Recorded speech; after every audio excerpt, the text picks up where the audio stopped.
our first meeting of SacNORML for 2016. Yeah, thank you. A big hand for all of us for making it here tonight. On the beginning of what's going to be a very important year, right? In less than 10 months, it will be Election Day 2016. I just want everybody to know we have 10 months to try and get this right. Okay? And I know, I see as I look out, a lot of faces. I'm going to do a couple of shout outs. First of all, Keith Wise, who's responsible for our podcasting.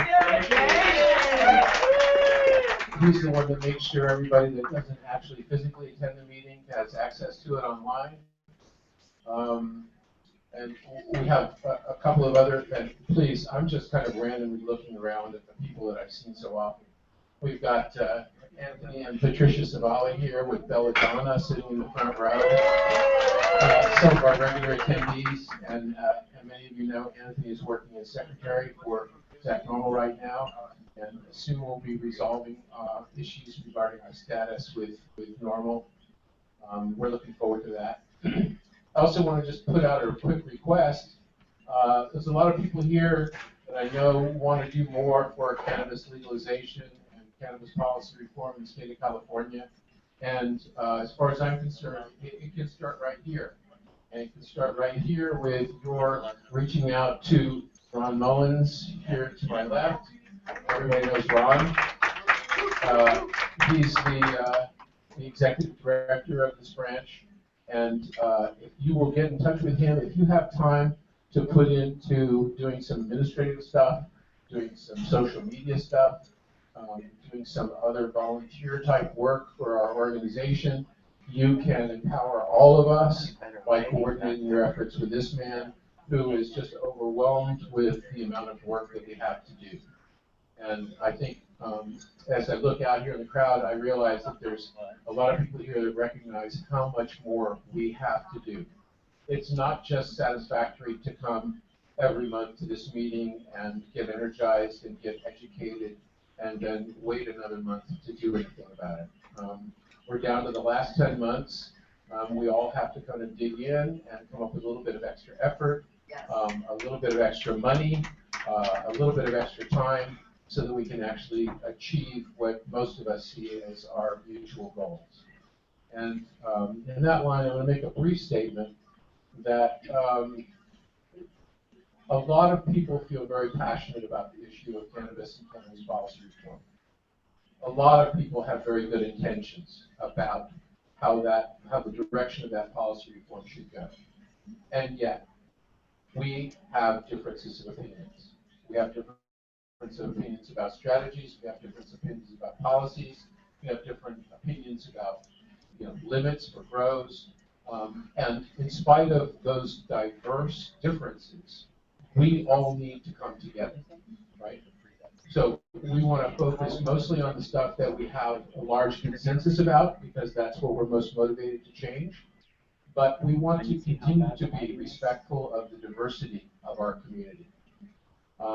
There are people here that are patients. There are people here that are growers. There are people here that are involved in the commercial cannabis industry. There are people who spend a lot of time primarily doing activist work. And we are just a small fraction of the community at large that we represent. And so as we encourage you to continue to represent the cannabis community at large, we really encourage you to get involved with our organization and to do whatever you can to push the policy reform movement. And in honor of our ex-executive director, Bob Bowerman, we have a repeated theme that we talk about, and that is something that everybody can do every day. And that is, every day, have a positive cannabis conversation with someone you don't know. All right?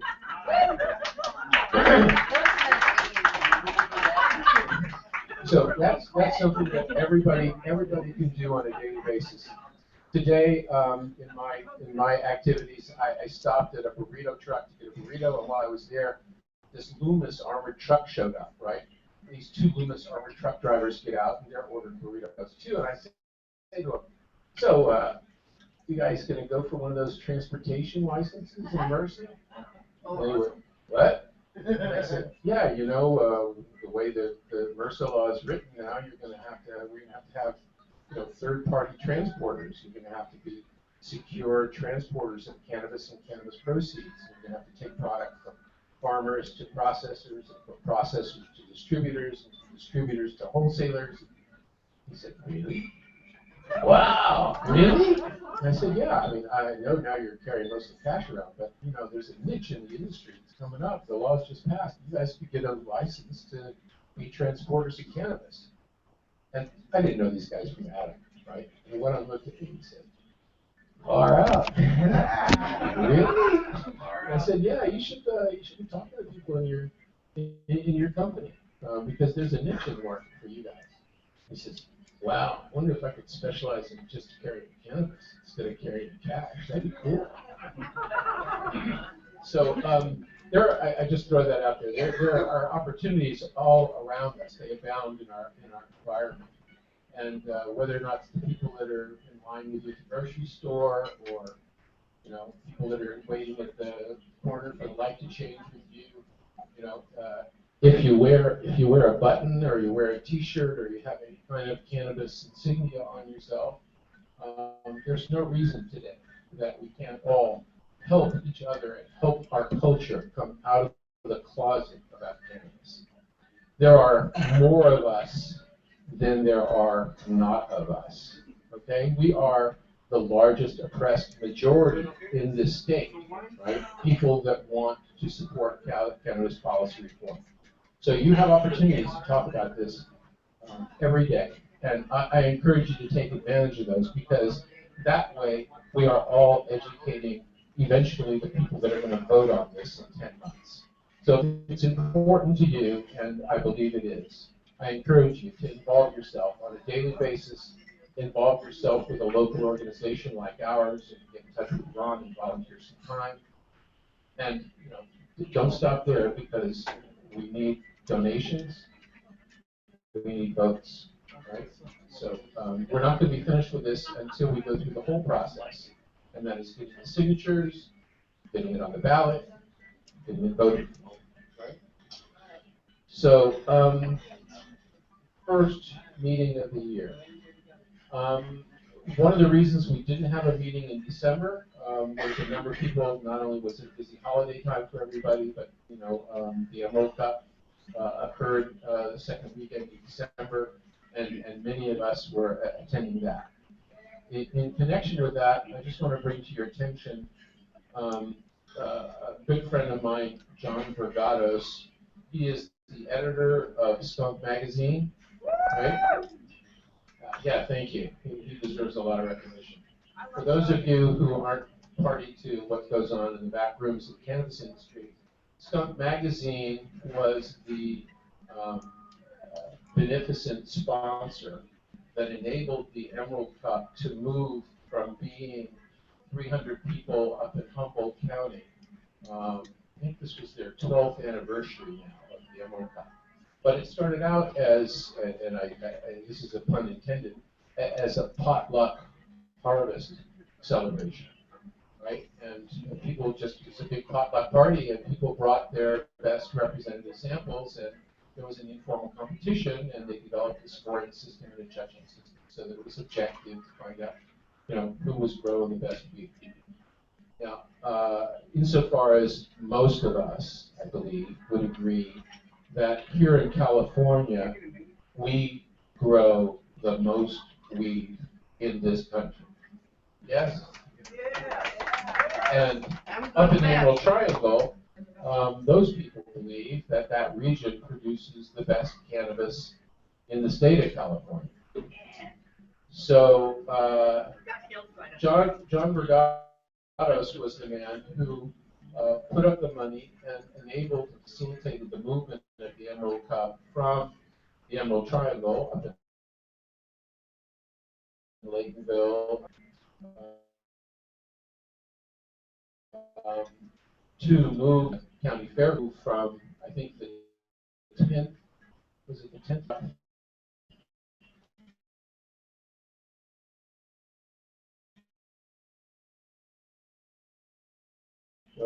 Was 3,007 Roosevelt. And this last Emerald Cup was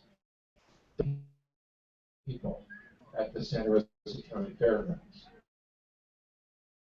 So, expansion of the, public event of the Emerald Cup, and I have free copies of this month's Skunk Magazine. Who will write a thank you letter to John and tell him he got it from Granddaddy Mike, and support his legal defense fund, because right now he is being charged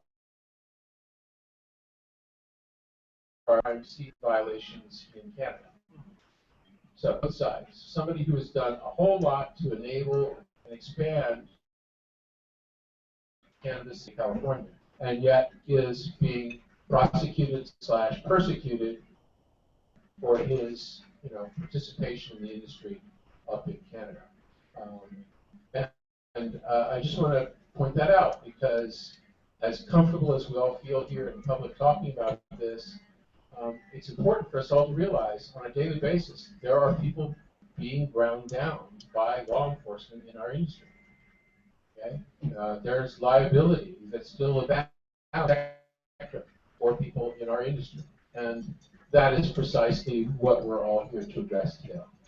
So I want to just put in the plug for Skunk Magazine, the Emerald Cup, and supporting John Bragados.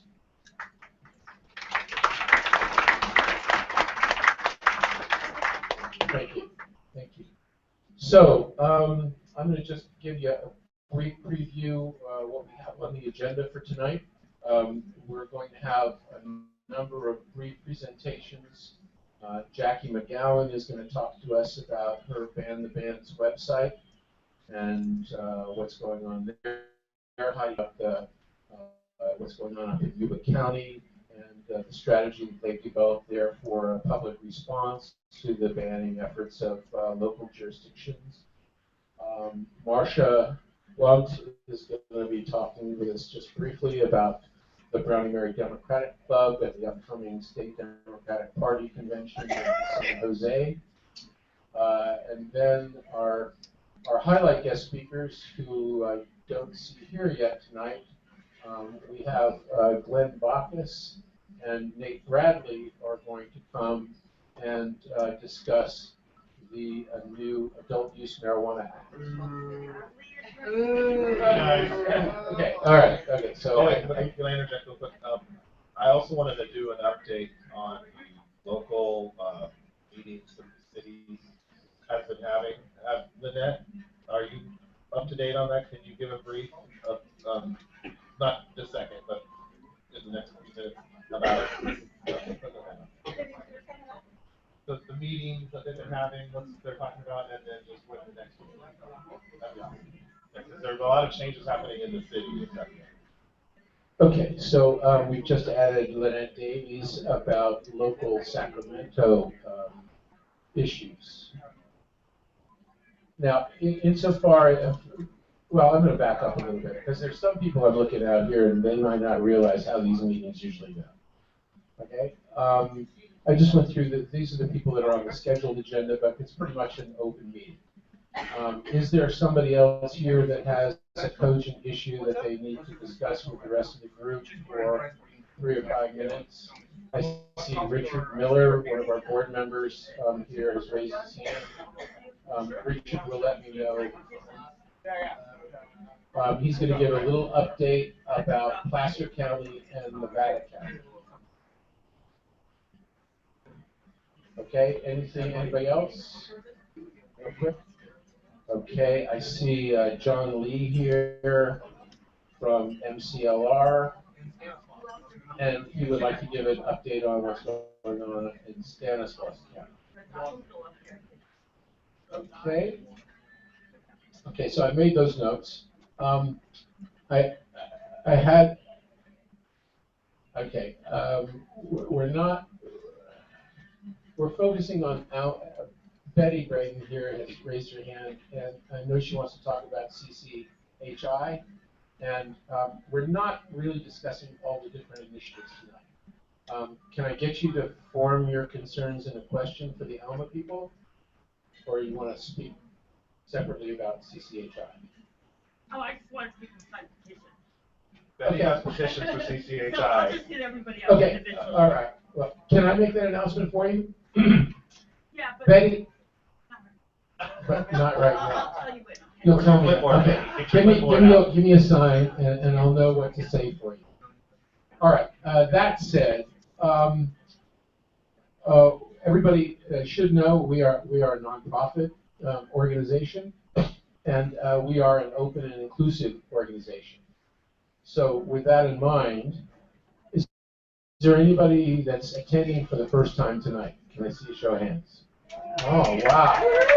Look at this. So put your hands up. We'll do a quick count. 1, 2, 3, 4, 5, 6, 7, 8, 9 new members tonight. Wow. Okay, so all the old members, let's give the new members a hand. Okay? Just say that you feel welcome.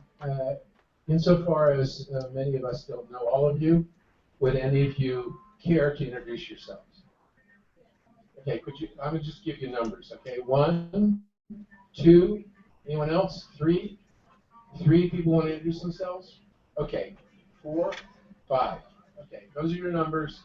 We'll do them in a real quick order. If you want to come up here and take the microphone, we'll start with number 1. My name's Colin Drummond. Hey, Colin. Okay, so Colin, how about a little bit more? Where are you from, Colin? Originally from the Bay Area. From the Bay Area? Yeah, Concord area, and then I moved out here in 2000, and I've been here ever since. Turn around, let these people see you. Yeah, this is Colin, folks. Thanks. So did you come up from the Bay Area today? No, today I'm West Sac. I actually live in Yolo County. Okay, great. Well, welcome. Welcome, Colin. Okay, number 2. A little bit about who you are. Okay. My name is Charlie Payne. This is my husband, sometimes Charles Payne. Okay. We're from Cleveland, Ohio. And we've been here 8 months. And so we were going to be in Yuba with pigs and horses and cows and stuff. I thought I was going to see stars and movie stars and everybody, but it's not like that. But I love you guys. I'm so glad to see somebody like me with a medical, can do medical. I don't get to see that, but it's just wonderful to see all of you guys. I love y'all. Let's keep this going. I'm available for volunteer. If you need me, I can make some phone calls. I can talk to some people. I can get some signatures. Tell me what you need. I'm for this program. I am there. When I called this guy, where's he at? He's gone. Wow. Heart attack. Heart attack. I'm sorry. Make sure to speak in the mic for the I'm podcast. bad with names. When I called him and I told him, I said, well, I'm looking for this program. He said, that's me. He said, but I'm retired. I gave it this guy. I said, well, let me know where you need me. I'm here. Here's where the meeting. So this is my first time. And I just love being here. Thank you, guys. Thank you, Charlie. And I think we took care of number 3, too, with your husband, Charles, right? Or your sometimes Charles. Number 4? Where's number 4? How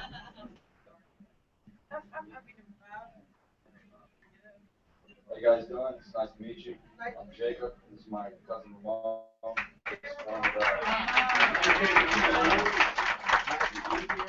Thank you. We just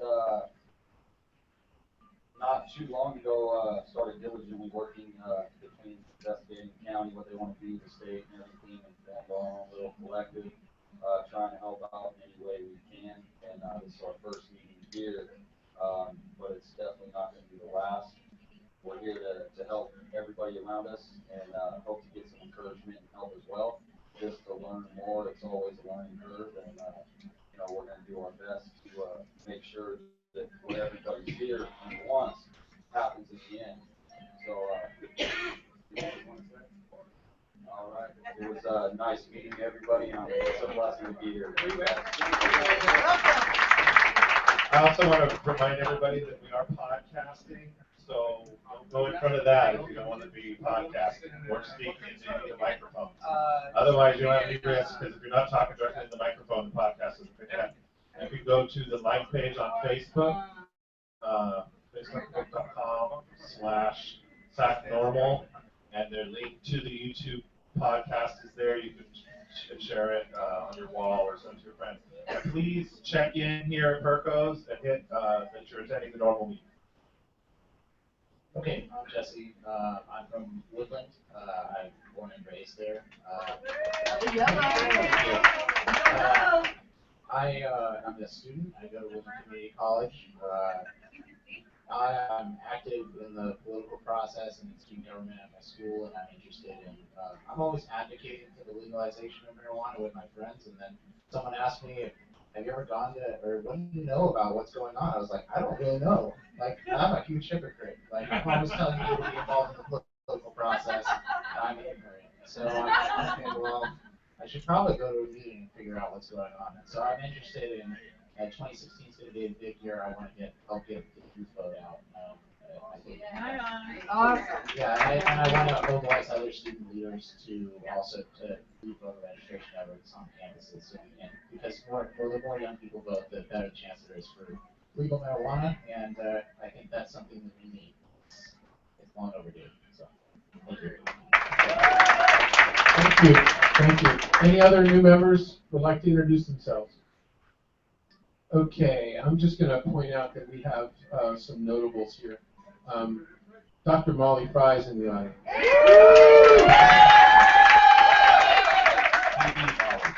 Yes, the Dr. Molly Fry. Marcia's going to speak later. Lynette's going to speak later. Kabai Floyd is here. Bob Bowerman is here. Dan Daly is here. We've got Jackie McGowan and Heidi are going to speak later. I'm just pointing out for some of the new people that have been here, some of the older people that you can are obviously very obviously approachable. Right. And we have the chronic demonstrator Andy Kahn is here. And, And the band, kind of like in the Muppets. Jason Wolf is here. John Lee's going to speak a little bit later. And of course, if I haven't already pointed out, our esteemed great Jedi leader here, Ron Mullins. And for those of you who don't know, my name is Mike Grafton, commonly referred to, or my nom de guerre, I guess, is Granddaddy Mike. For those of you who don't know, I've been in this industry for about 50 years. I've done a whole lot of things. The original Hayes poster project is the reproduction of it right there. That's the original Hayes poster from 1975. If you have time tonight, I encourage you to take a few minutes and look at that. It may be the first successful attempt to develop strain brand loyalty for cannabis and the cannabis industry. And the quick modifier there is successful because most people, show of hands, people have heard of the Silver Haze. Okay, so Silver Haze back in '75, and I still have some of the undistributed originals of that poster. They were given out to everybody that bought cannabis from the Silver Haze Collective. Only we didn't call it the Collective back then. So that's a little bit about who I am. Privileged to be your MC tonight. If you don't have fun, if you don't learn something, come up to me after the meeting, and we'll see what we can do to make the next meeting more fulfilling for you. That said, moving right along, let's get into our first presentation. Jackie, would you come up and give us 5 minutes about banning the bans? Now, for folks, I'm going to just do a quick little intro. For people that don't know, the MRSA that was passed, the integrated bill that was passed through the legislation and signed by the governor, put a date in the document for local communities to have established their policy for cannabis. Since then, that number has been challenged, that date has been challenged. The originator drafter of the bill, Woods, and the governor have both agreed that date isn't gonna actually be extant, be effective. But that announcement prompted bans in local communities, cities, towns, we have to differentiate towns from cities, from counties, that have all now reactively and reflexively and mostly prohibitively jumped in to implement bans in their local jurisdictions. And Jackie's going to tell us what she's done about that. Hi, my name is Jackie McGowan, and I am the Director of Lobbying for Monterey County NORML.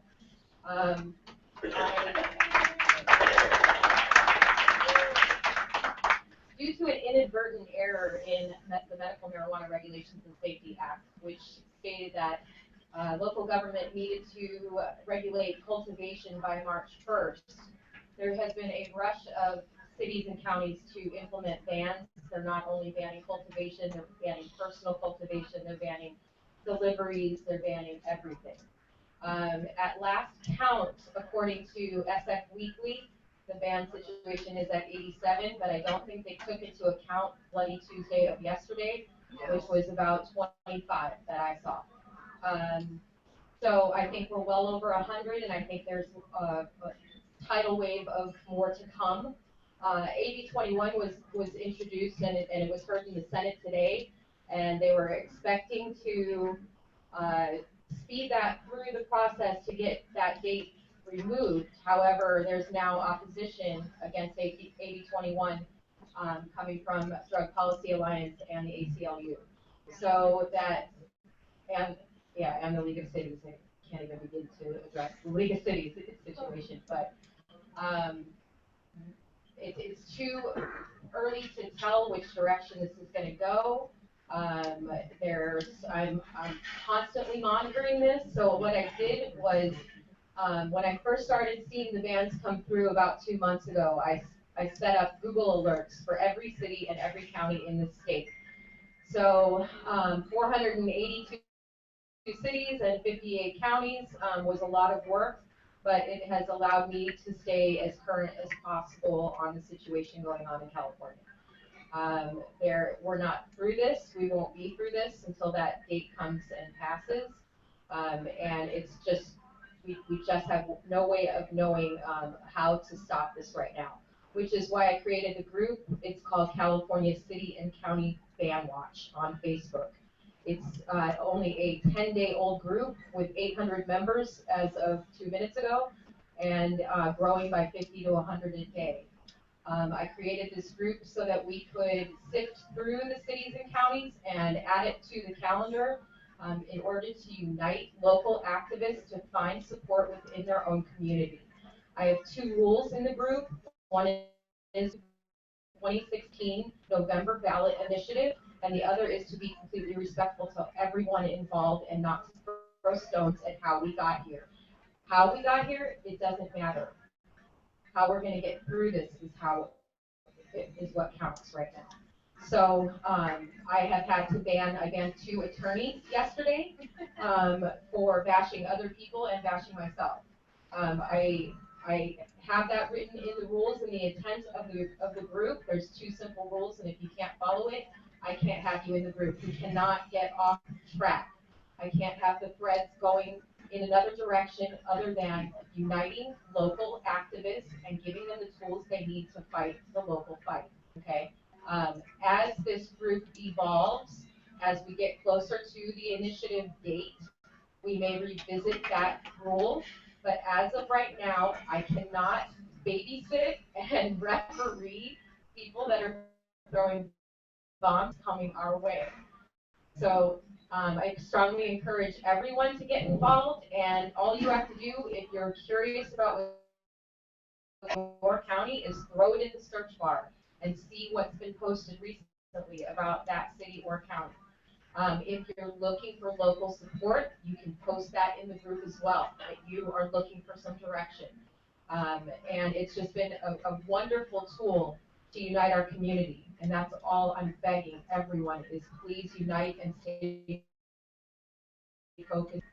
So Jackie, right, I didn't mean to interrupt the applause. Go ahead, let's give Jackie a big hand. It's my understanding, basically, and not totally unexplained, in the policy reform movement, has jumped on moving forward with these local issues, right? We don't see a whole lot of announcements in communities, counties, who are going to legalize and or certify growing and dispensing and delivering. That's a much easier question to ask than it is to convey. Like the ban situation is much harder to get a grip on. What is easy to get a grip on are the cities and counties that are looking to regulate. And we have really great news coming from Placer County's placeholder ordinance in order to regulate every single piece of this legislation. We're now taking that and using it as an example to say to other cities and counties, look at what Placer is doing. Directly with Yolo County through the ag commissioners. They're speaking. So that Glenn County started an ad hoc committee as of yesterday morning. Calaveras County is meeting tomorrow. If you know anybody in that area, the Calaveras Cannabis Alliance is meeting at 5 p.m. What they've done, meeting daily with regulators there. So Lake County is also another one that's looking promising. So we have some good news coming out of this, and hopefully we can replicate that good news, and through that site, we can teach everybody what good news is. So people in the state can essentially go and look up their county, go look up their city or town, and find out when there is going to be a hearing, when there's going to be, when something has hit the agenda. And am I correct? There's also literature on there about how to present and what kind of data to present, what kind of argument to present, what's been successful in other counties. So there's actually a template for how to push for more liberal criteria in your area. We have an activist toolkit. It has 7 items in it currently that if anyone is looking for guidance, this would be the kit that you would present to your local city or county boards and supervisors, city council members, whoever, to say, hey, here's some good stuff that you could start with. And that continues to change as new things develop. So right now it has 7 items in it. Tomorrow I think I'm going to be taking one of those out. So tomorrow it could have 6. So folks, this woman has been working tirelessly, and she looks a lot better when she's not so tired. So let's energize. Oh, come on.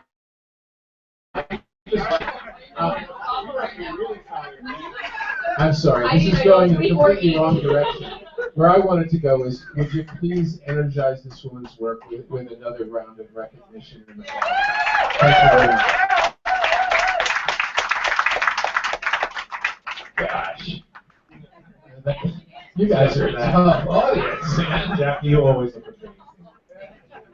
Yeah, but see, I get accused up here every once in a while of being sexist or inappropriate because I'm just making straightforward comments. You gotta give me a break. So, good segue point. Good segue point here into our next speaker, Heidi Grossman. Heidi is going to talk to us about empowering people with the template for advocacy kit, right? Yeah, we have one tool here.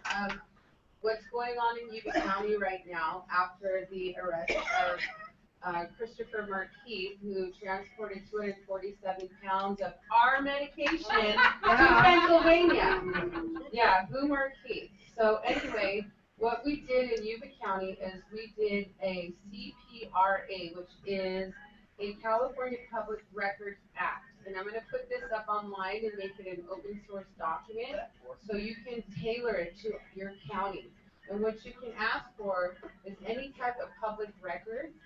And also you can ask for any recordings, written, whether written, electronic, or transcribed, regarding the Net 5 Yuba Sutter Drug and Gang Task Force and the number of raids Markeith was involved in.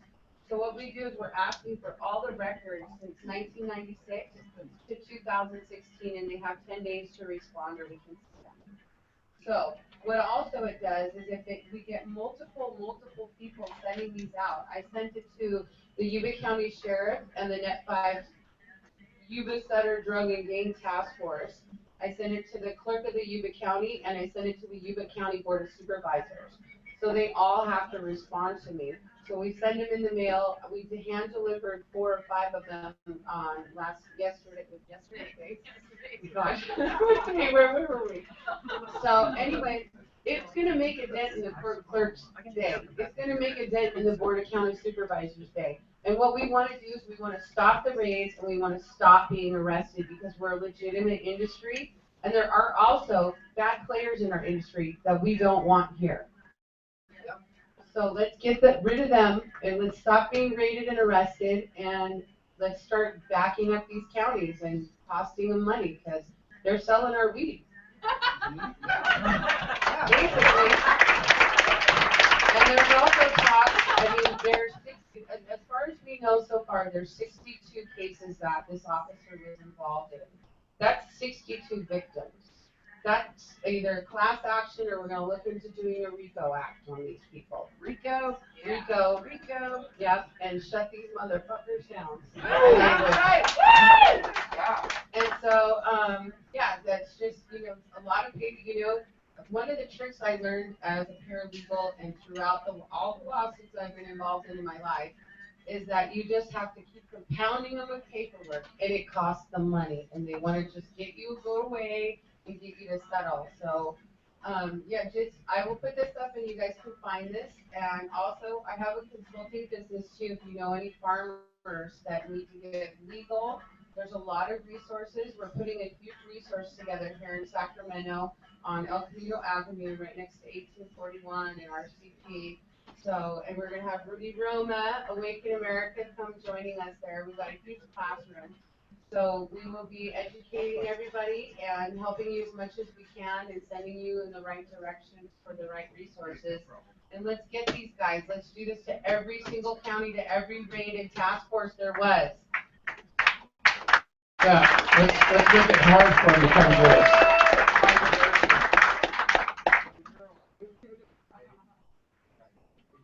Lost our sound. Richard. Okay, now it's better.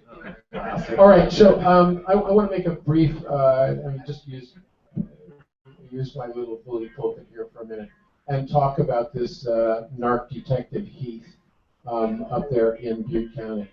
For those of you who don't know, this is the man who's arrested for 245 pounds of weed, an automatic weapon, and his sheriff's ID in Pennsylvania, where he and a couple of other cohorts were in the process of, I guess, a cannabis transaction. Plus 130 pounds they just found at his mother-in-law's house. Okay, so Kavai interrupts me to add that subsequent to that arrest in Pennsylvania and his posting a $1 million bond, he was then investigated in his local residential community of Butte County, and that investigation, I think, has actually resulted now in 5 different arrests. And that's where they found another automatic weapon in his place of business. And I was a little shocked myself, a little surprised, because there was a whole immediate reflex in the social media about how far this guy should go down for being caught dealing this weed in Pennsylvania. And I wanted to just offer up a different perspective. My perspective is, yes, if it's malfeasance, he shouldn't get taken down for that. Yes, an automatic weapon should certainly be taken down for that. If he abused his authority, if he used his badge, if he was ripping off growers and selling their weed, those are all things that, I frankly think are crimes, and he should be prosecuted to the full extent of the law. But I draw the line at cannabis is a crime, okay? I don't think because it was cannabis that the growing of the cannabis, the transporting of the cannabis, the marketing of the cannabis, frankly, as far as I'm concerned, those crimes should not be prosecuted. Do you know where he got the pot? I don't, and I don't think, okay, I would challenge, I don't think anybody knows now, except the investigators, where he got the We pot. could guess though. But the point I'm trying to make is, if we really agree that you should not be put in a cage for a plant, then we agree that nobody should be put in a cage for a plant. And that includes a corrupt narc officer, right? He should be put in a cage for other crimes that he committed relative to that, right? But aren't we being hypocrites if we're willing to compromise our principles and ideals and say, let's go after this guy, he's a bad pot dealer, right? So I just want to throw that out as food for thought, and I would hope that most of us would have the maturity to stand by the conviction of our principles in situations like this, and not be quick to judge. You know, if you're going to criminalize anybody for pot, you're going to criminalize all of us for pot, and you know we're all in this together. So A couple more speakers before we get to our main right? yes. Yeah, and so excuse me for being one of them. Yeah, I do have the opportunity to be one. We have a lot to cover. So, Marcia, can you give us a few minutes now? Marcia Blunt is going to talk to us about the Brownie Mary Democratic Club. Hello there. I see. Last Thursday we had a meeting right in here where we did a medical marijuana discussion panel, and Dr. Molly Fry and Richard and Kim were all our panelists. And we hope we got a few more people into the movement by educating them. On February 27th through 29th, I believe, the Democratic Convention, the California Democratic Convention, is going to be in San Jose. The Brownie Mary Democratic Club is not only one, there's not only county ones like the one we have in Sacramento, it is now a statewide club with the California Democratic Party. So, and that just gives us more clout to work with the politicians. That's what it's all about, is, you know, trying to get one way in and another way in, and we all do something to get to the same place. On February 28th, the Saturday night, whichever it is, that we're going to have a hospitality suite, a huge hospitality suite at the convention, and it's open to the public. So if you're in the San Jose area, come on by. We're going to have brownies. Thank you.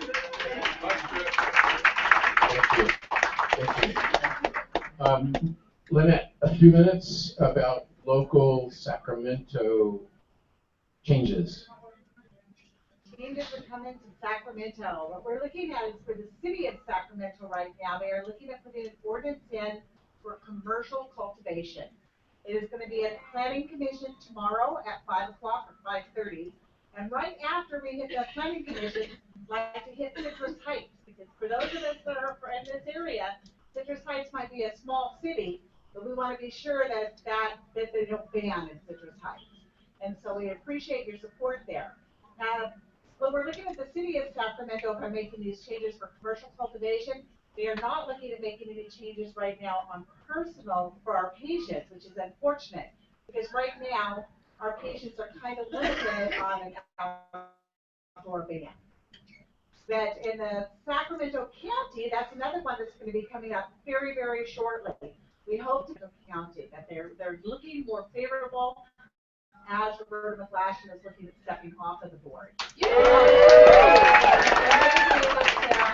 hope that we're going to be able to open our county, especially when we have Placer County, and we can start aligning these a little bit more in our area. I think we can start getting some of these ordinances changed in our local community. That's all I have in Sacramento City right now. So there was a Thank you. that the woman wasn't stepping down, but she for sure, okay, because I just heard that she wasn't again, and I was like, no, okay, good. I was really good. We don't single-handedly pretty much pushed the county towards a ban and then added insult to injury by adding it to the water regulation of the drought. All right, so we're ready to move into our headliners today. And I'm going to invite them to come up and join me here. We're going to have a little bit of a panel. I'll be a moderator. Yes, and we'll have, I've been assured that we will have an ample question and answer period. I first want to introduce Glenn Bacchus. In case you want to go and vet Glenn, it's spelled with 2 N's, and last name is Backes. Glenn is the former director of the California Capital Office of the Drug Policy Alliance. He has worked with the Soros Group. He has worked with UNICEF. He has worked with Doctors Without Borders. He has worked with the California Cannabis Industry Association. And he believed in higher education enough to get a master's in public health welfare from the University of Carolina at Tar Heel in 1997. Excuse me. So,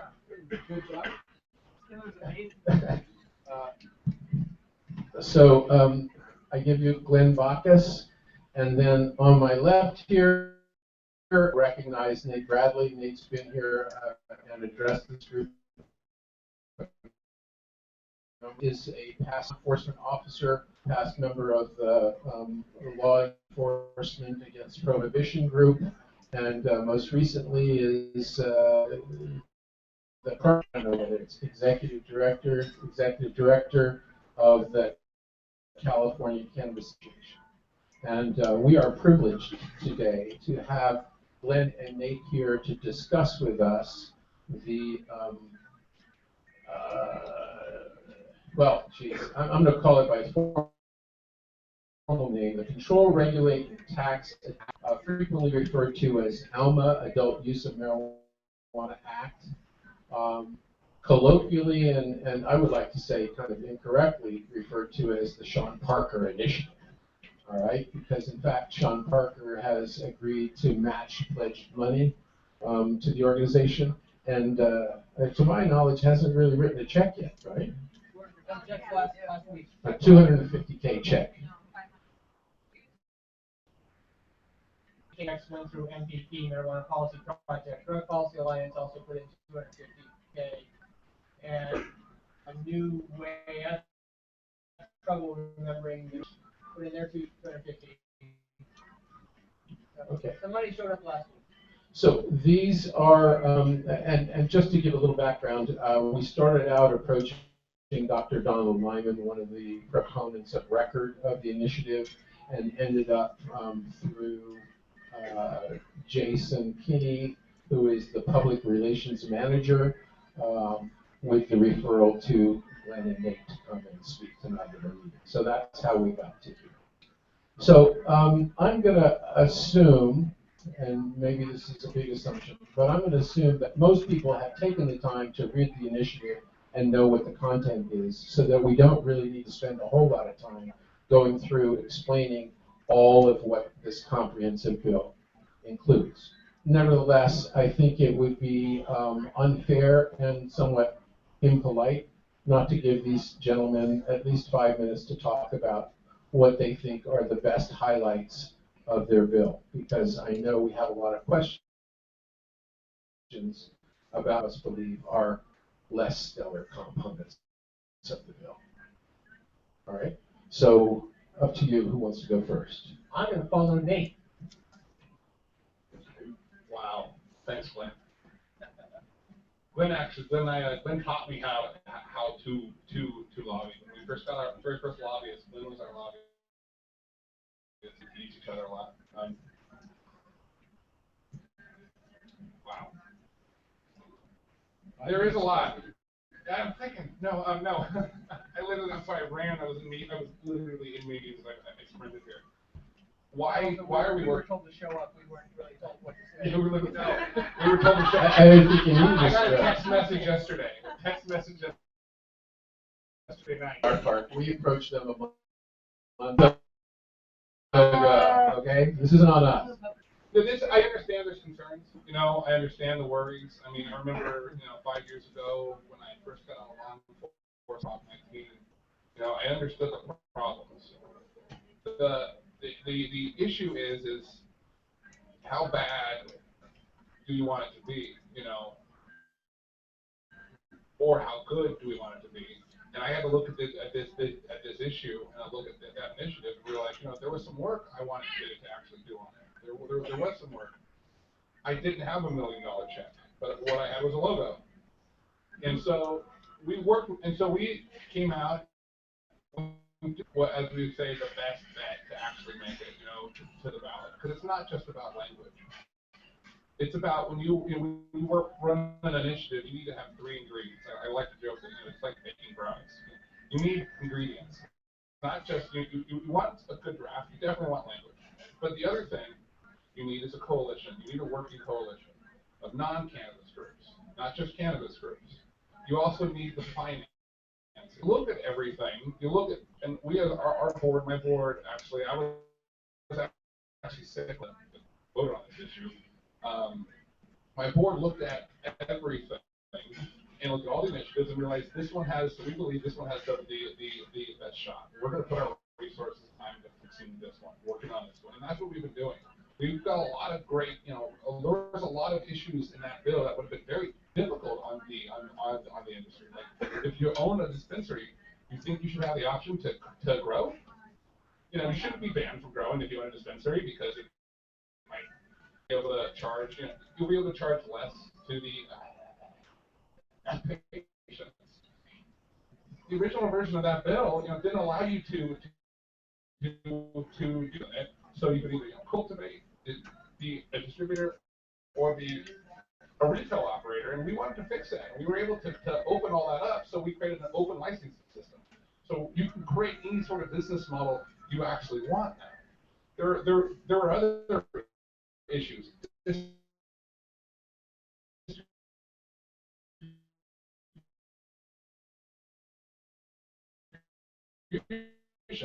What if one mandated to mandate it, or do you want that option? Those were the types of fixes we had to make. We were able, because we're dealing, like in the Capitol last year, I dealt with big alcohol coming in, and big alcohol was trying to create what we call the independent distribution system, where you would have to use an independent distributor to process. We were able to get tweaks to that. We were fortunate to be able to remove that entire concept from the bill. So there still will be, there will be distribution. There will be checks and balances. I mean, there will be quality control, but it's not going to be the same mandated alcohol system that they were originally trying to do. And so, I'm not here to say that what we've done is the perfect version of what people think we. This is a step towards that direction, and that's what we're trying. That's what we're trying to do with this. At least move one step. I'm one of those people where, you know what? If it's an inch, it's an inch. You can yell at me all you like. We moved an inch. So, with that said, Thanks. My name's Glenn. I got my first NORML membership card sometime during the administration of Jimmy Carter, when it was obvious that we were about to legalize weed nationwide. Halloween Hurricane was there. We were good to go. And since that time, I've been involved in a lot of harm reduction policy and activism work. I started because of AIDS in the mid-'80s, doing outreach stuff in jails, got involved in needle exchange advocacy, and through needle exchange advocacy and that advocacy, I got more involved in the criminal justice reforms, and through time and this and that and the other thing, I ended up with Drug Policy Alliance. I've been really, really blessed to make my living working on reducing mass incarceration, ending the era of mass incarceration, ending the drug war, And marijuana decrim is part of that for me and part of it for the people I work with. Some of the main elements going in partnership with the other groups that were, ultimately came together around this measure and some of its politics and the ingredients that were in Nate's brownie. For a lot of what drew us to it was the decrim of possession and sale, particularly for minors. There's just no way that a young person under 18 is going to jail for possession of marijuana for sale, or sale of marijuana if this passes, even if they're not a licensed seller. There's no way young people are going to get a record for selling a little bit of weed. Yeah. We'll have a question here. We allow the man to finish his presentation. Thank you. Yeah, and I'll be glad to get into the finer details, no doubt. That attracted us, the reduction of penalties. I work in the Capitol, and I work on ballot measures that won, and I work on ballot measures that lost. I worked on the first ballot measure some years ago, 66, to reform 3 strikes, and we lost. I felt the sting of that.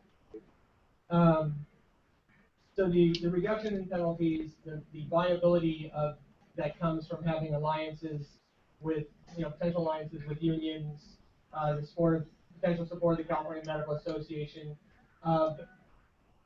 mainstream validators that can help us with mainstream voters. So we were attracted to the politics, and certainly we tussled with the content. We tussled with the donor. The major donor, Sean Parker, who's the donor of record, put together an A team of political people. They didn't have a lot of depth in marijuana policy, but they are the A team politically. They are very good at winning statewide ballot measures. So it was, a struggle to get a solid draft. When we first saw their draft surface, there were things we really liked about it, including the emphasis on how the money would be spent. Because voters like to know how the money is going to be spent, instead of just putting it into the general fund, this one emphasizes treatment for minors, prevention for minors. We like that. We like the emphasis on spending for state parks. We like the emphasis on spending for environmental purposes. And they're really strong in the measure. And that wasn't based on our advocacy. That was there when we first had a chance to meet and look at the measure. So there were things that we liked. Then we just identified a half dozen things that consider bottom lines. One, that we were able to get in negotiation. We didn't get everything we wanted, but one thing we got in negotiation was that a prior drug felony would not exclude you, would not be the sole basis for denial of a license. That's not just for us, that's a major racial justice issue given the nature of who has records for possession for sale in California nationwide.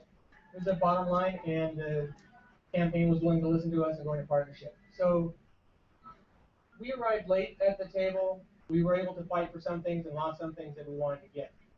We think on the balance, the amount of money that's on the table to win, the nature of what's in the measure, is something that we feel very comfortable getting behind. And I will try to avoid actually we didn't always get what we wanted, but I'll try not to always go behind the curtain and say, oh, well, that was their fault, and this was our win. We made compromises on a balance. I think it's a good measure worth supporting. I don't have more presentation than to start with. I'm happy to have a conversation and not just answer questions, but have a conversation. Sure. Well, let's move into the conversation. I'm going to ask a couple of questions that I know have already been presented to me by people who didn't want to necessarily bring them up themselves. Nate, at the Emerald Cup, we talked about this not being the ideal initiative. And you've acknowledged, many people acknowledge that it's not perfect, and I think most of us would acknowledge there probably isn't a perfect initiative. But when you talk about deciding which of the initiatives had the best chance for getting passed, how much of that criteria really was the money? A third of it? A third? A third. All right. So, second question. Insofar as most of the people that have presented to represent this initiative have made the same point about it not being their ideal initiative or having to make some compromises or concessions in order to get either the coalition or the financial support behind it to make it feasible. What do you believe is the mechanism, and how long is it going to be before we get the data to know what is wrong and how are we going to fix it? Are we really going to have to go to another voter initiative in another 4 years to fix this one? Most likely not. I mean, if one of the benefits of the bill is a lot of it can be changed through the state legislature with a basic majority vote. And so unlike Prop 215 that didn't have that, this still has that. And so that's one of the reasons why I helped organize the industry association 3 years ago. Because after looking at Prop 19, when you watched it die, and I remember thinking to myself, after this, who's going to be there? Who's going to actually be there, making sure that they're, making sure that there's the regulations make sense, making sure that the licenses are fair. And I looked at the other industries at the Capitol, and I saw there was trade groups. The industry was going to be the one that was going to be around long. The initiative passed, and after it passed, and a lot of the groups had left to go to other states, and that's why we organized it, 3 years ago. So now we have more influence in the Capitol than the industry ever has. A paraphernalia bill that would have banned all marijuana. Paraphernalia. We've never had that kind of influence, and so it's not.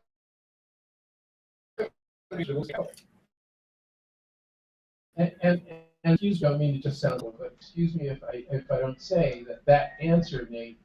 See, it sounds to me like we are on this very slow with legislators, right? A very slow learning curve. Finally come around to recognize and acknowledge and even admit there are a lot of us in the cannabis industry that know how to make this industry work and have been doing so successfully for decades. So why are we leaving it ultimately up to legislators to define what does and does not need to be tweaked to them? The more of our original power, that's what it is, we're going to be giving away. And I know Glenn wanted to make a comment. No, I think your question is the right place to go.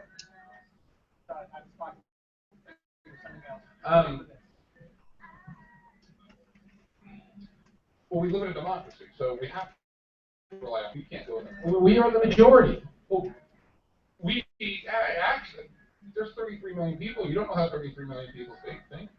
And then the problem is, here's the problem.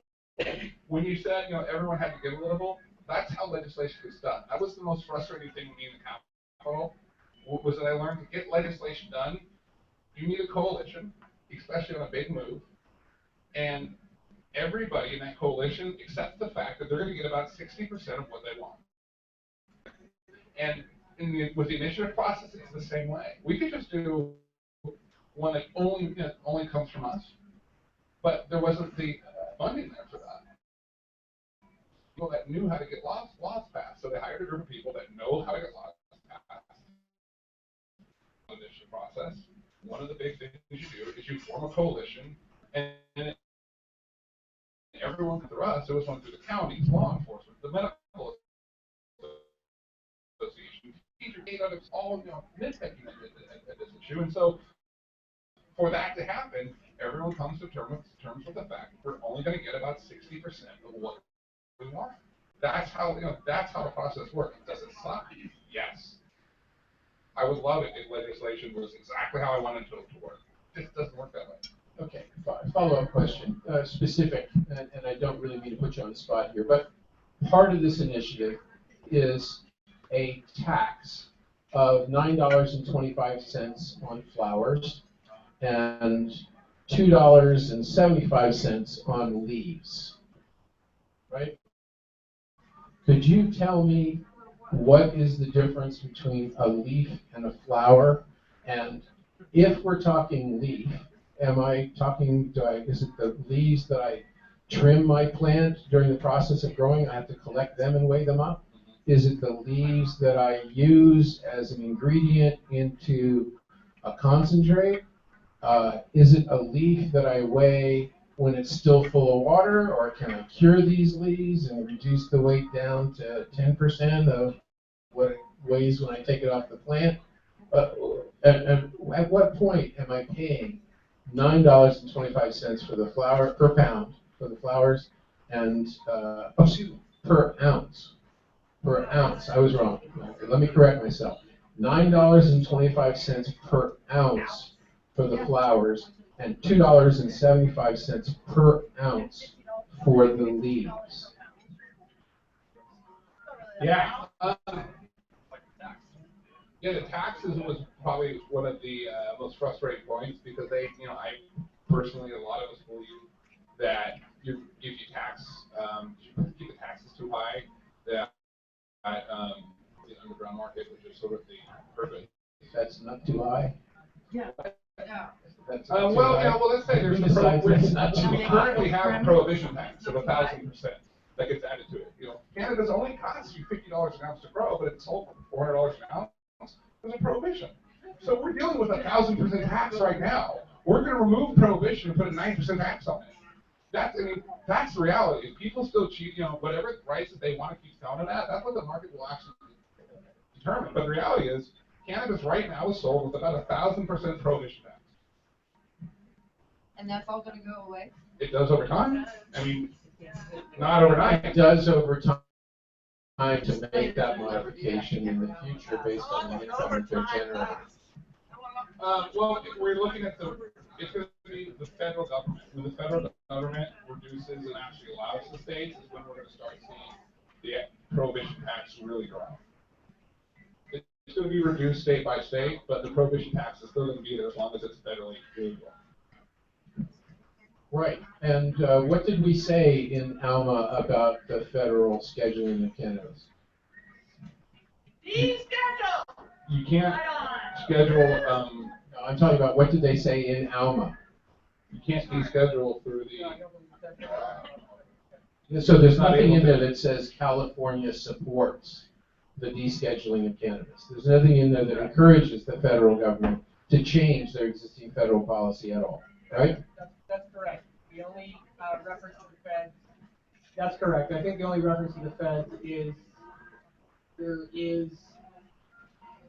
I don't remember which section become inactive upon action by the federal government to legalize cannabis. There are certain sections that become inoperative, probably mainly have to do with interstate transport and prohibitions against interstate transport. But I would also look it up. There is a mention of the Fed, but there's no mention of the schedule. In California, we have a fixed schedule, and that's not in there either. All right. So, folks, I know there's a lot of people with questions. So can I please see a hand from people that have a question that they would like to ask one of these panelists today? And I'm going to quickly just assign people numbers so we keep this in an organized way. So I have one question. Number one will be John Lee. You will be number two. Jesse, was it? Colin. Excuse me. Colin's number two. Other questions? Number three over here will be Charlie. All right, let's start. And when you're asking your question, please come up and use one of the microphones so that the people on the broadcast can hear it as well, and I don't have to repeat it. John?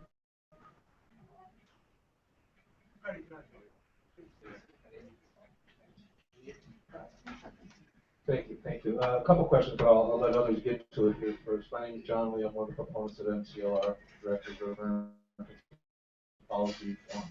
And this is an opportunity, obviously, for us to address some issues here. So one of the questions is something that's been common from a lot of the discussion from everybody is additional crimes created under Alma. And the fact that in many instances we can indicate that children go to jail. And without getting into the details and breaking that down, that's something that's evident in the language. Well, I want you to. I would want either one of you to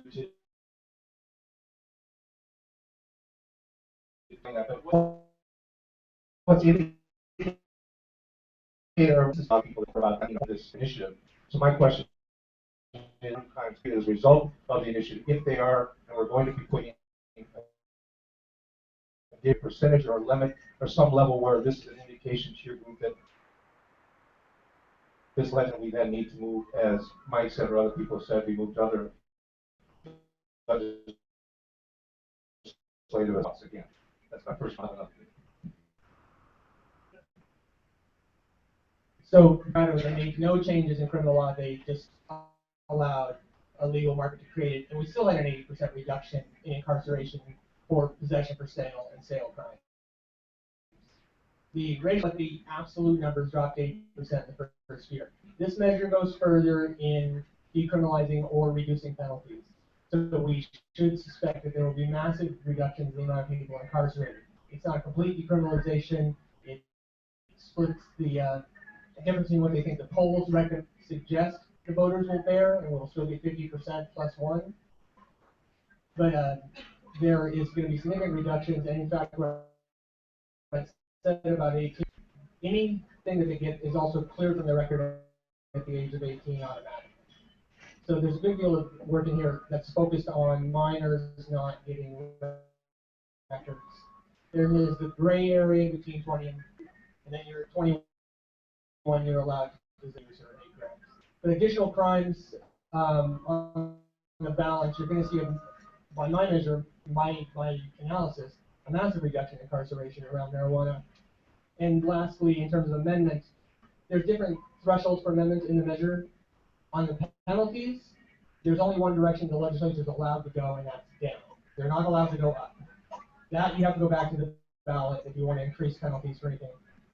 The legislature is allowed to go down. On the regulatory area, they're given a great deal of latitude to do things on majority vote, and on taxation, they have to do a 2/3 vote to increase. The only thing I would add is on that concept of more of the more penalties is that is what happens. This initiative creates a lot more new rules. So when you create new rules, you create a penalty if you violate that rule, or else people wouldn't follow the rule. So there is a ton of new penalties in this bill because there's a lot of new rules. And they say for each, if you do this, you do this. If you do this, it'll be a fine. If you do this, it's $500. If you do this, it's up to $20,000.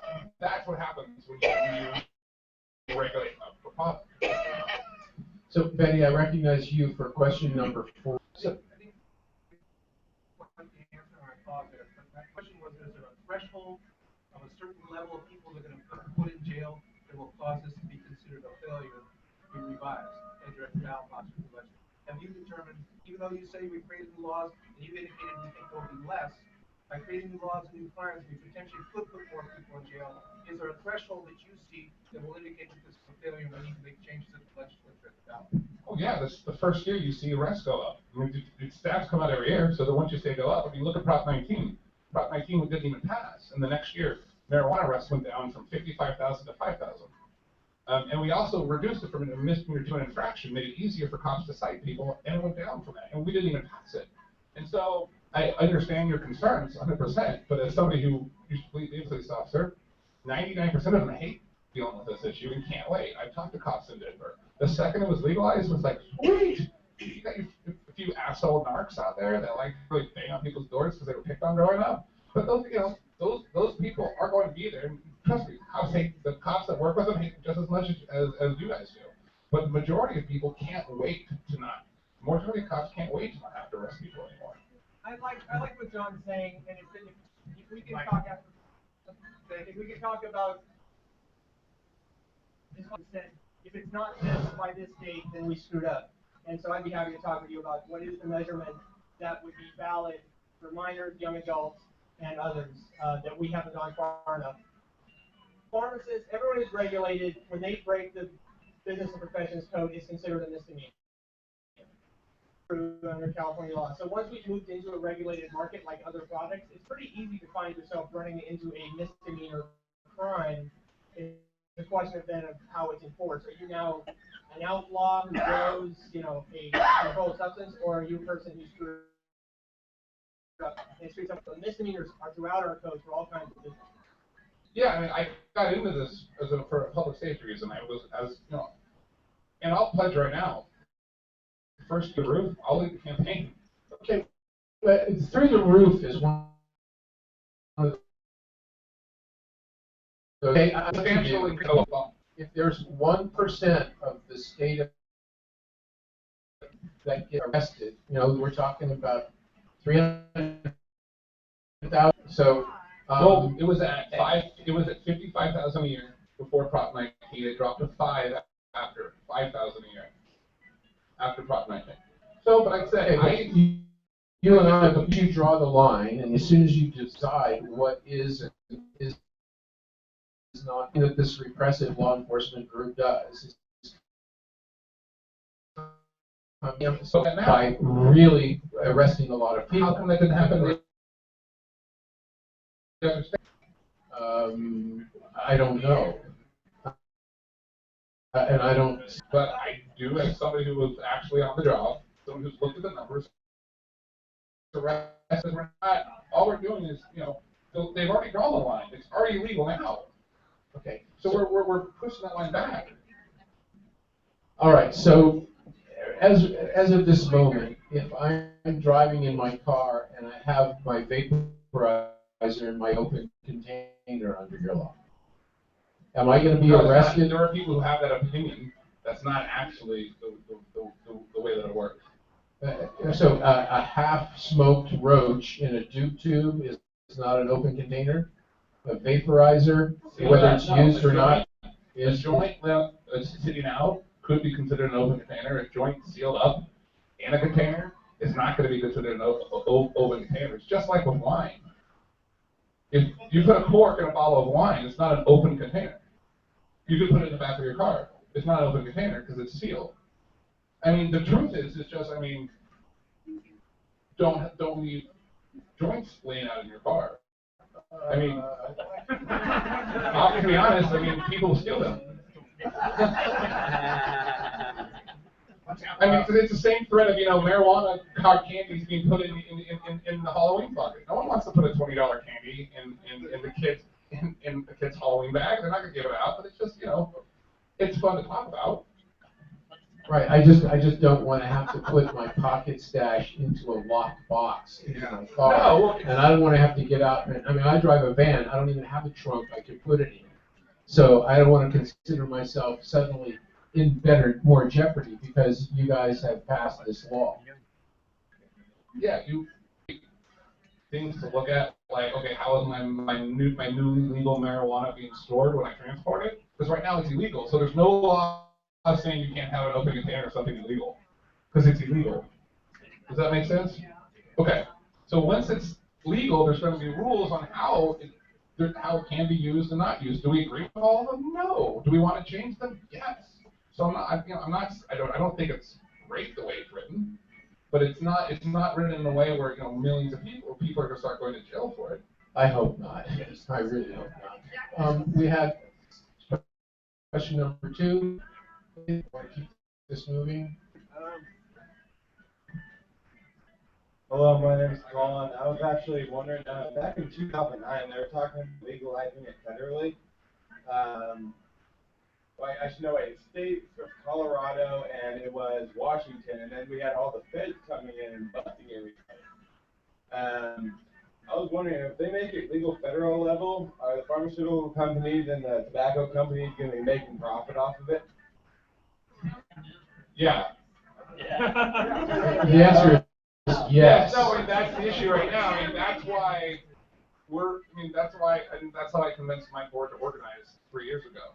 I said, do you guys want a shot at it? Because there are multi-billion-dollar national corporations that are waiting to mow you guys down.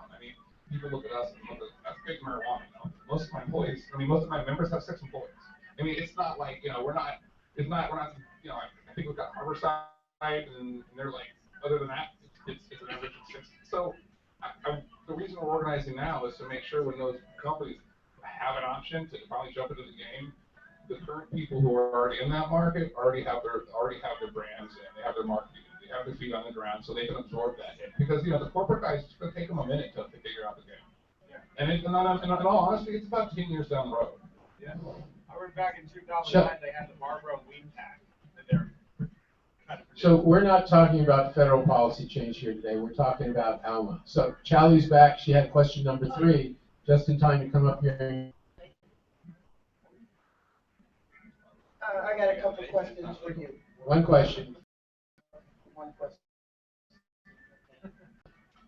My color, and I'm black. And I live in Yuba. Okay? I got 4 or 5 sons. My sons both come home. They get pulled over every other day. They ain't did nothing wrong. My son, when he was there fighting in the Air Force for his country, he was all good. Now that he's out and he got PSD and he need a little medical, your people pulling them over every day, every night. Okay. I'm sorry. I didn't mean it like police. Okay. I'm sorry. He's got a little PSD, okay, from the Air Force. But he coming home from work, from school. They So constantly get to pulling the him question. over. Get to the question. But he hasn't did anything wrong. What fighting do he have? So one of them pulled him over, took the weed, didn't give it back, didn't write no ticket. Now you can go. Well, so first of all, let me just say, I don't want anybody getting on Facebook tomorrow and saying I jumped in to defend Nate. All right? Okay? But we do know it's not his people that are doing the enforcement. All right? I used to work in Yuba County. So you tell me the name of the person who it was, I'll call the sheriff. I'm not even kidding. He's a friend of mine.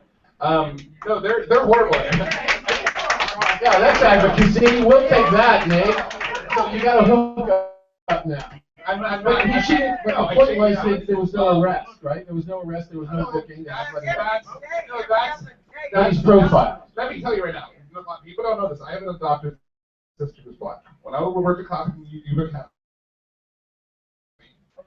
she would get pulled over when I would be in the passenger seat because I had tinted windows and I walk up and they see me in the passenger seat and I'm like, why were we stopped? Oh, your car was weed. I didn't see it. Yeah, you're 5 miles out of your jurisdiction. Marysville's back that way. So I agree with you 100%. It does happen. It's what you can do when in those situations, and this is not as much about the UMA situations, it's documented. People don't think that, they don't know, and I'm trying to help her for a second. They don't understand the power that you have. Your son can go down to that sheriff's department, make an appointment with the sheriff. He is he's a very nice guy, and you can just describe what's going on. They will work on it. I mean, you can get names. He will not be harassed. I've seen the way he treats his deputy people. I've watched him give them, 2 to 3 weeks off at a time with no pay like that for harassment and things. So you can make a difference there. Now, when it comes to the actual concepts of, I know there's a lot of concerns on this law. I'll let Glenn speak more to the social justice angle, but they did try. I think the NAACP just finally came out with an endorsement of it as well because of some changes that were made. I mean, there was effort made to address the social justice issues. So can Charlie use the name of the detective that stopped her son and go into the sheriff and say, look, if there was no arrest, can I have the weed back? No. You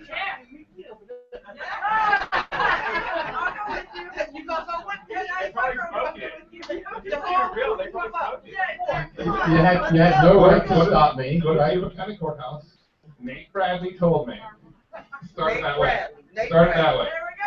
The second you see the sheriff. Yeah, and Granddaddy Mike. I'm sure that'll get you a lot of mileage. All right, Betty. Betty had questions. Question number 5. John, question number 6. Hello. Number 7. Hello. Go ahead. Okay, I have 2 questions. First, as a question for you, Nate.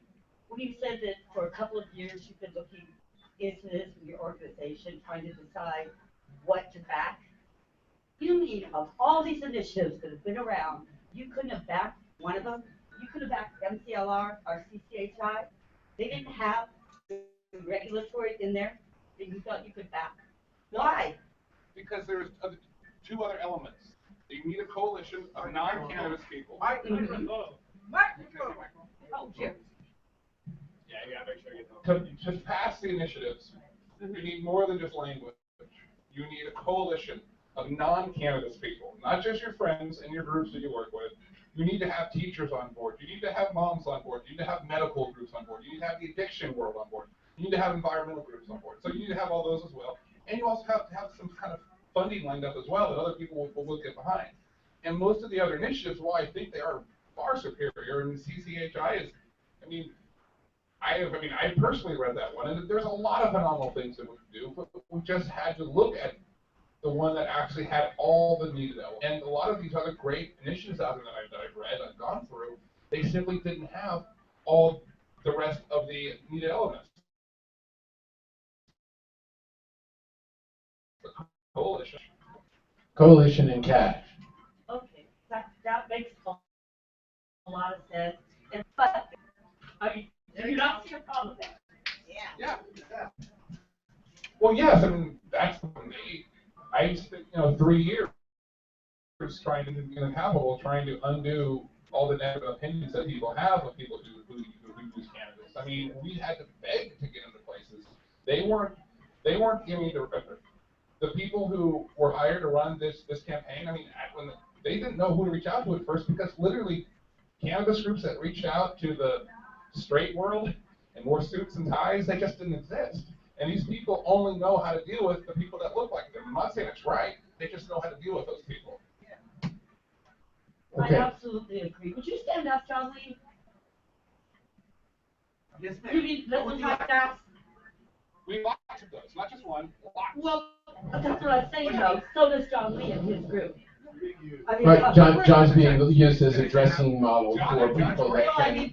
Yes, he wears a tie and jacket. Like I said, I like you, but you look crazy. All right. I've spent 3 years in the Capitol with people like John trying to change. I spent 3 years in the Capitol with people like John trying to undo a lot of the way people think. I got this one done.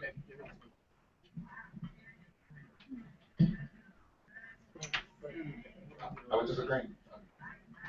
Okay, so Betty's point is it's not representative of the cannabis community, and you believe that more effort should have been made to educate people to the benefits of existing initiatives that were out there, and you wonder why there wasn't more outreach from this group to some of the other existing initiative efforts. Yeah, and as well, I've been reading quotes from Dr. Lyman, and Dr. Lyman is not even in favor of cannabis. He thinks it's dangerous. So Betty is referencing Dr. Donald Lyman, one of the two proponents of record of ALMA, who is actually a preventive medicine specialist and has made public statements that he doesn't believe cannabis has medical value. He believes it's dangerous. Believes it's dangerous. And it should not be like, this is really a prohibitionist position. That's what I would call it. Many people have characterized this as prohibition light. Okay, well, that aside, my other question is, you talked about the many, many rules, and in order to have people obey these many, many, many rules, you have to have consequences, which I absolutely agree. However, why, with this benign plan, do we have many, many, many rules? How many pages, by the way? 62. No! I don't even like to be appalled by that. All right. It's about education. It's about education. When I first got into this, I had to know it's the truth. But the learning curve on education in this state is going to be so long. I have people now that are complaining because people are smoking weed, right? I don't have a right to smoke weed. Yeah, you do. I just can't offend my next door neighbor. We need to educate people. I had a lawmaker tell me, anytime you introduce a new concept to somebody, expect us to spend 30 minutes educating them on that one concept. So if you want to say cannabis is a healthy, non-toxic plant, great. Do we have time to spend a half an hour with 33 million Californians explaining to them why it's non-toxic, or do you design an initiative based off around what the majority of people think? For example, I get criticized by my own people because they say I'm conservative in the way I lobby. I found that I'm effective. Because I found that instead of going into I saw these advocates for years in the Capitol going, the industry's great, it's nice, it's fine. Just ignore those other parts. Just regulate us. We're really wonderful people. The problem is there's all kinds of problems that people would ignore, and they'd be like, oh, just ignore those. I took the attitude of, dude, the cannabis industry is screwed up. There are so many problems. It's the Wild West out there. We need some rules. Let's fix this. And the second I sat down with lawmakers and I acknowledged what was in the back of their head, which is that there's this cannabis industry screwed up, their walls dropped. I had them. They listened to me, and that's the deal. When you speak to people in the way they know it, even if it's wrong, if they speak Spanish and I speak Mandarin, but I have to speak Spanish to explain stuff to them, I'm going to speak Spanish. They might not understand that, yeah, it's healthy. And I don't necessarily agree with him in his harsh angle, but people can try and come up with all kinds of reasons to say, well, here's how could be intoxicated and walk out the balcony. There. Now, there are arguments. Sorry, Glenn, go on. I'll just add one thing. Most of us who thought about it know that cannabis is not as dangerous as tobacco or alcohol. There's no argument for most of us that. Or soda. But when we focus group and poll, we believe that the best way to go from where we are to something better is to regulate it in a manner similar to alcohol or tobacco. We separated it from alcohol and tobacco. It can't be sold in the same place as alcohol or tobacco can't be sold. That may be also more regulation that is necessary, but we would hope to keep these markets separate. And keep certain, give the chance for California growers, dispensers, sellers to have a chance to have a foot in the market and not immediately compete with Gallo and Marlboro. And the fact is, the majority of voters are most comfortable in our analysis and our best guess from doing the research, see it regulated more like alcohol. They don't like prohibition, but they're not willing to go for complete freedom and libertarian standard of freedom and flexibility. They like the alcohol model. We held off certain things about the alcohol model. For example, the three-tiered thing where you grow, you'd have to sell to a distributor who could then sell to a store. That would have been the preference of a whole lot of union and industry folks, but that was held off, primarily because of the advocacy of the cannabis community. That would have been in there had it not been for the noise made by and the leverage exerted by the cannabis community. Because there were strong forces to make it exactly like alcohol, so that certain people could profit greatly, and those aren't people who are currently growing or distributing, selling, or using. It was hard to strike that balance between special interests, focus groups, and what exists and who does it best. Those who does it best didn't always win the argument, but you won some. And you lose a lot.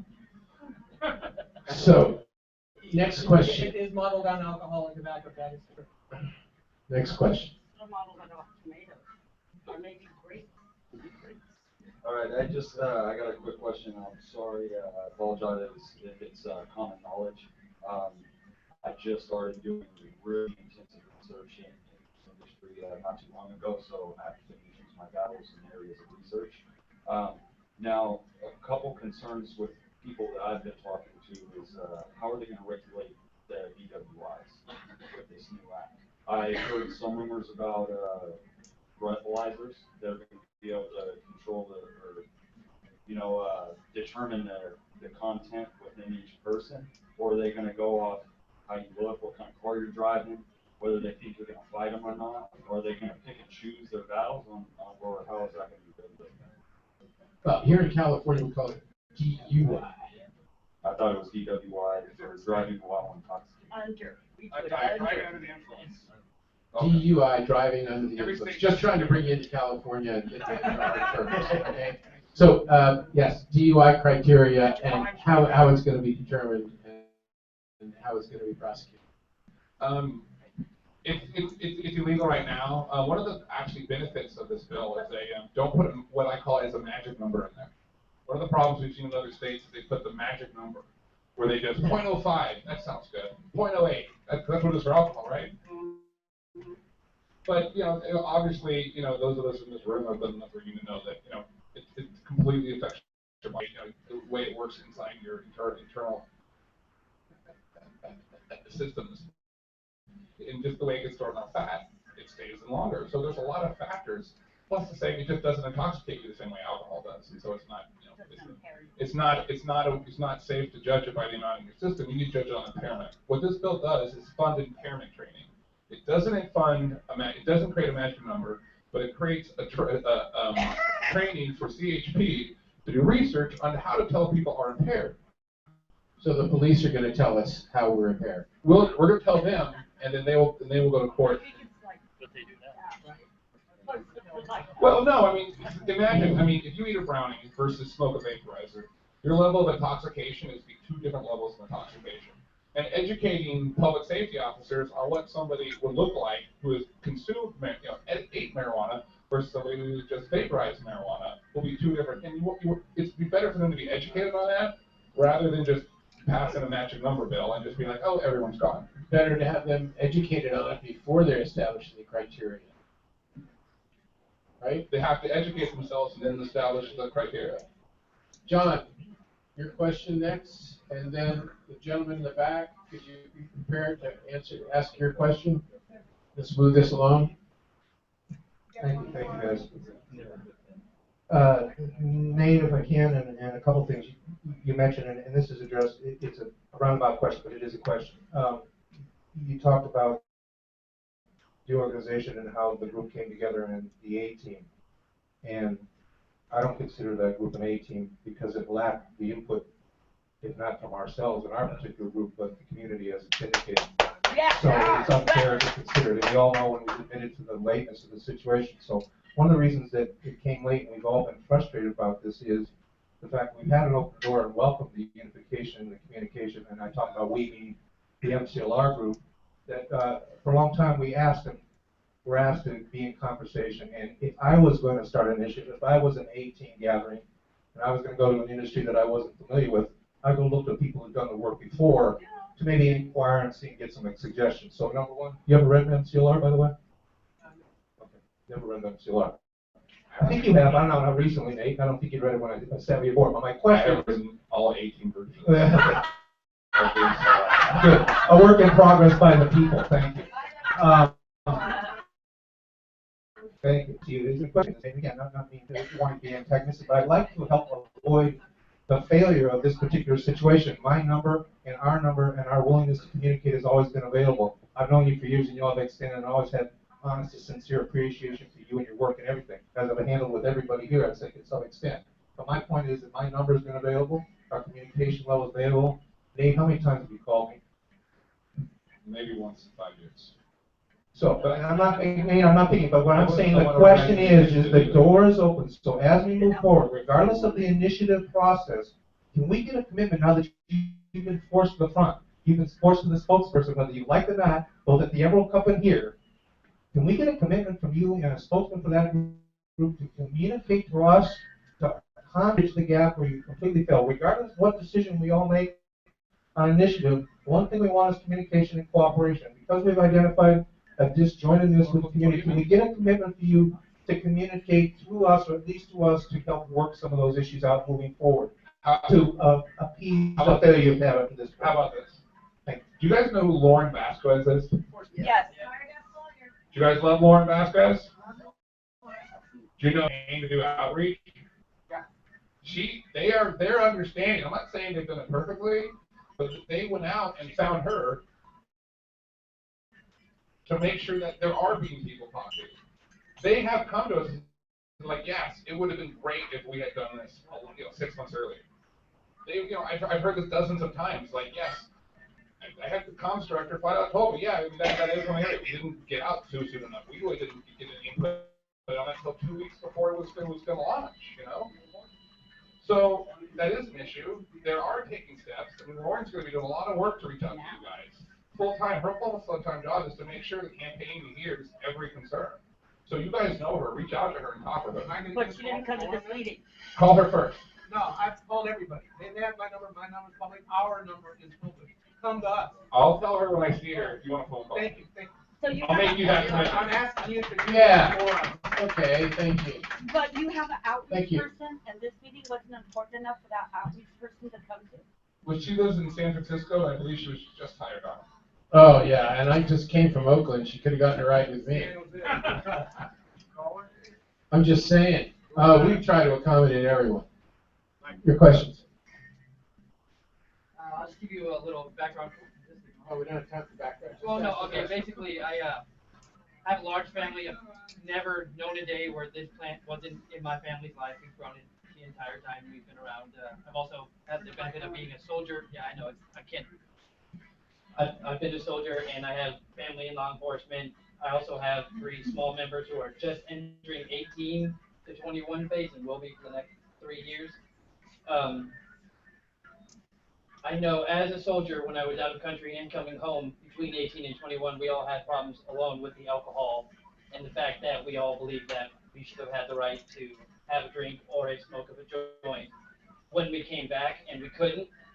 And in these other countries where we were defending people, they could, or alcohol was banned in one of the countries I was in. But the real thing I want to know as a farmer at my heart is how.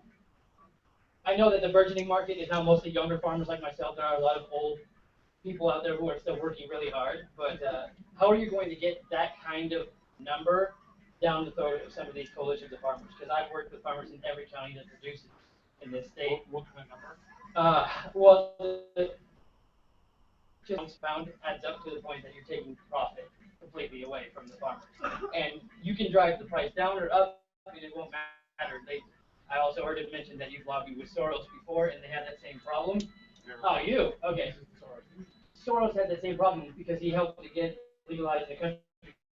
He made very many people upset, but they're not going to like a lot of outside money coming in We need from to big get to the companies. question. That was the question. How are you going to get the farmers to actually accept that price and not stay underground because young Right. people How are can you gonna get stay compliance if you're going to tax that high? Well, I might have a problem on this. Assembly member Amiana, who's now turned out, he had a great line. He goes, you gotta find that as he said, that juice spot. It's just high enough where it doesn't encourage the black market, but low enough, but still. So if it does turn out that the taxes are at the point where the black market, the underground market still exists, then what they would just reduce those taxes because they were Restore. But the reason they're changing is because arresting people didn't work. I mean, I had a supervisor for Butte County look at me and say flat out, he goes, we can't. He goes, the reason I'm doing this is because I need these farmers to have a path, a legal, legitimate path out of my hills. And if we make these fees and fines too high, that's going to be work, and all these rules will be pointless. So there's a lot of people besides the cannabis industry that wants us to actually work. It doesn't want the taxes too high. So I guarantee you, I mean, there will be people redressing it if we look at a situation and it's like, oh, these taxes don't work, these stores are empty, this is actually working. The state will take a route to fix that. Glenn, maybe you have All right. Just as we're running out of time. Just as an experiment here, I would like to know if today was election day, right, and you could vote for as many initiatives as were on the ballot. How many people here, just a straw poll, would vote and support Alma? Show of hands, please. Okay. I got. How many? Raise your hand. Let's not be ashamed. Who would support and vote for this? We got 1, 2. I'm talking about. Excuse me. You guys are presenters. 1, 2, 3, 4, 5, 6. Okay. How? What? I beg your pardon? Still have an opinion. No. Yeah, but we're polling our members. Okay. So how many would vote to support CCHI? 1, 2, 3, 4, 5, 10, 11, 12, 13, 14, 15, 16, 17, 18, 19, 20, 21. I'm going to count myself. 22, 23, 23. Okay, well, if you don't know, please don't vote. So 23, and how many would vote to support MCLR? Please show of hands. 1, 2, 3, 4, 5, 6, 7, 8, 9, 10, 11, 12, 13, 14, 15, 16, 17, 18, 19, 20, 21, 22, 23, 24, 25, 26, 27, 28. Has anybody got their hand up that I didn't point to already? 28? No, only one vote. 29, 30, 30. All right. How many people's minds were changed today by the discussion we had? 1, 2, 3, 4, 5, 6. All right. Thank you. I just thought that would be helpful and informative for everybody to get some idea of where we stand relative to support in this group to these various initiative efforts. And I have a last question that I would like to ask of our panelists. Insofar as the A team has been assembled to support ALMA, you must have done some intelligence on our organized opposition to marijuana legalization in the state. Who are our, besides the obvious League of Urban Cities and the Police Officers Associations, which we already know about, who else out there is an organized group in opposition, and what, if anything, is the strategy that you have that not only you, but any initiative can use to address getting the support of our opposition? Or should we just, write them off? I mean, 1%, right? There's a third of them out there that are going to be biased and prejudiced, and we're not going to reach anyway, right? So of that third that's in the middle that needs to be persuaded, what is our A-team strategy? I'd like to clarify that I'm not part of the A-team.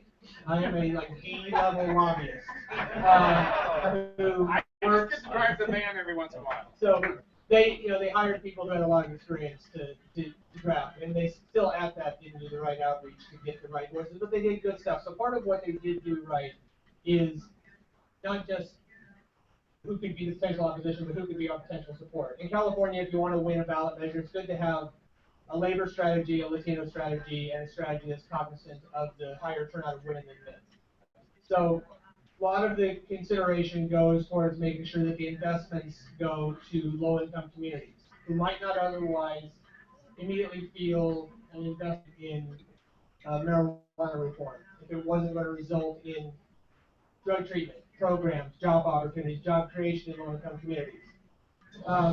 Outreach to labor, outreach to the California Medical Association, outreach to environmental leadership. It's a very important issue in California that we have the support of leading environmental groups, and a number have already supported and more will. So the outreach to city, the League of Cities may oppose, but probably the counties, good chance that they won't oppose as a group, as an association. They'll have to work on getting different counties to say they're supported, and work on getting different cities to say they're supported. So in terms of flipping the opposition, if we can get the opposition to be quiet and neutral and not invest in advertising, that's the best you can do with opposition. At this time, we're not aware of a likely funded opposition, though we live in fear and plan for a funded opposition.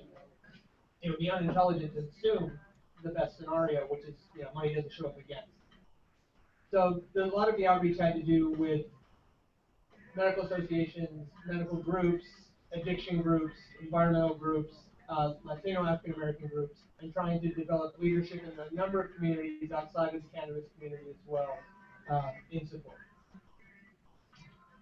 Right. Okay. I'm gonna. One quick question, Bob. Actually, it's not a question. Regarding the opposition, where are they coming here? You need a mic. You need a mic. Bob's asking about the opposition.